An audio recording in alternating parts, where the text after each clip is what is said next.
it's not like Bitcoin's this new thing even. It's like, it's just the best set of rules we've found so far. Yeah. Like it's the most transmissible and unshakable rule set humans have yet discovered. Discovered?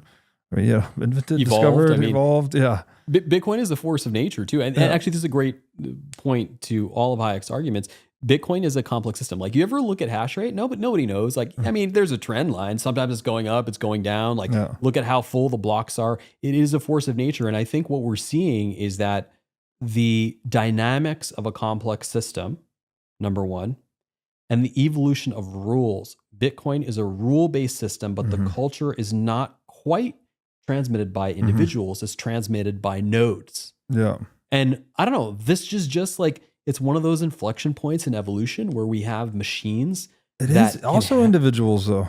It's also like, yes, because you have to choose to hold, like which side of the fork you want to be on. Sure. Is that what you mean?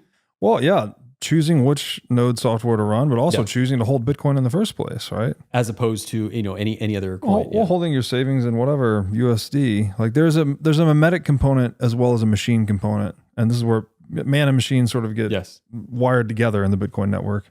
And to your process about abstraction, and I think abstraction is a good way to think about the division of labor, right? Because we can abstract away services like farming and manufacturing, we're able to focus on the things that we're good at.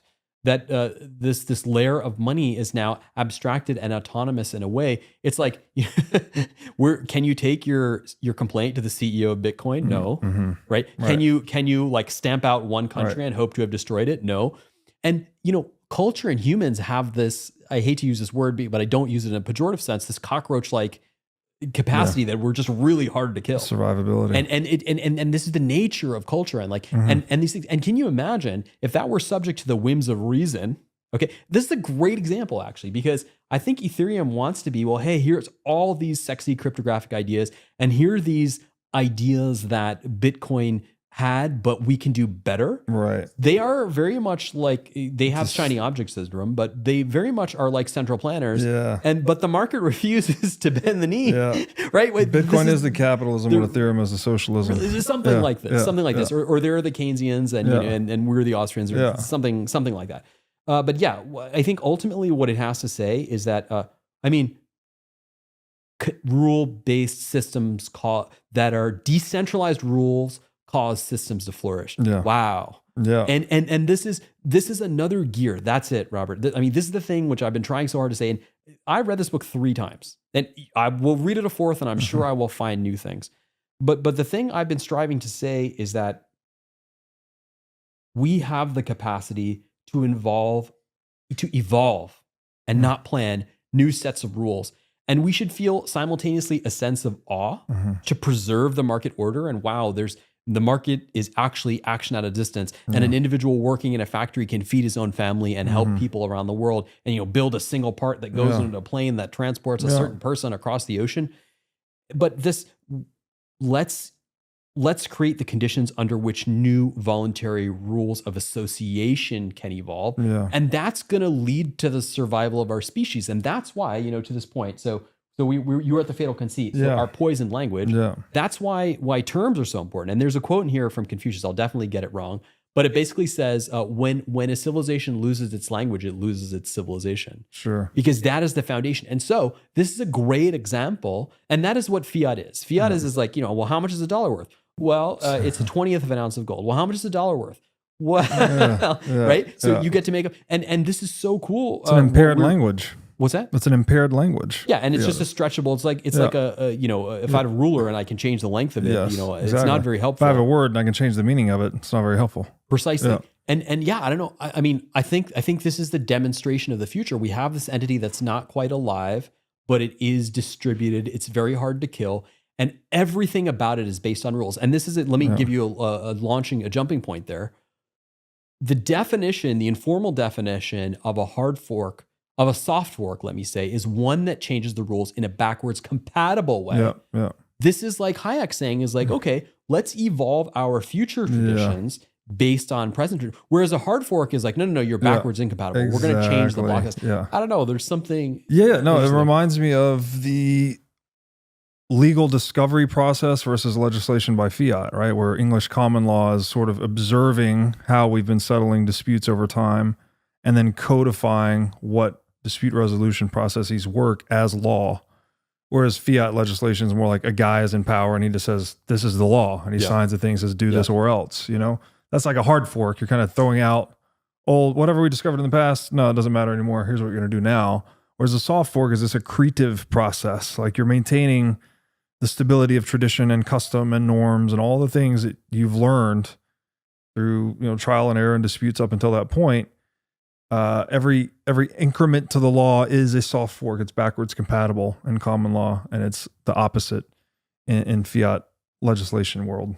And it overcomes, you know, a lot of the socialism hangover and infatuation with socialism is this fear that we'll have chaos if we don't have central planners and a strong leader. And this goes back so far, right? Or this longing. This is the confusing the layers again because of the Dunbar's number level. Like you kind of want the strong leader guy in a family, yeah, or even in a family. But for the 330 million Americans, it's like, I don't know that you actually need that. And that's to answer your question. Bitcoin is showing us that we can have rule-based systems that don't quite have a head, but never tick-tock next block. Every 10 minutes, you know, roughly every 10 minutes, a new block is created, a new block is created. And it's this is the crazy thing. It's an island of stability. And I guess what we communicate to people is not only a sense of awe for how they live in a world where people can become richer and richer through the division of labor, where there can be more and more people through the division of labor, where there can be action and compassion at a distance, at a great distance, at the scale of billions of people through the market process. Not only a sense of awe for that, but a sense of peace. And this is a very strange thing to say. And I don't say it in a theistic way. That's a separate, totally separate podcast, totally separate discussion. I don't say it in a theistic way, is that we can learn to trust the market process. And there's a great thinker, Wilhelm Reich, who was, I guess, one of Freud's students, okay? And he basically said that at some point in the course of evolution, this was for a totally different subject. It was actually for sexual function that he developed this theory. But he said, man ceased to trust his own instincts. And it is very significant that the moral faculty is between instinct and reason and restrains instinct, but it's something that we can learn to trust. Yeah. And we can learn to trust the stability of being able to trade with other individuals. Yeah. And now the only thing, if we can't have borders, and this is a major problem, and it's something that I think the borders that we need, this is it, are cultural borders. We need cultural borders. And that's what Bitcoin is. Bitcoin is a domain of practice which says, if you wish to play, you must play by these rules. Yes. And that's what we're learning. We're learning that we can have a sense of awe for these complex systems that are evolved, not planned, and that our way to participate in them is through creating the conditions where exchange can take place. Yeah. Opt-in obedience in a way, right? And that will become, I pray, the operating system of the young generation, because the desire for communism, the desire for equality it does also appeal to human instincts. But this human animal, and maybe we can show the Starlings and have a discussion about that. For sure. We have this capacity to flock and to create emergent behaviors together. And it only manifests in the form of global prosperity, which is exactly what we need to check war and special interests. Yes. You were saying you don't want to say it in a theistic way, but I couldn't help but notice you're basically saying be fruitful and multiply.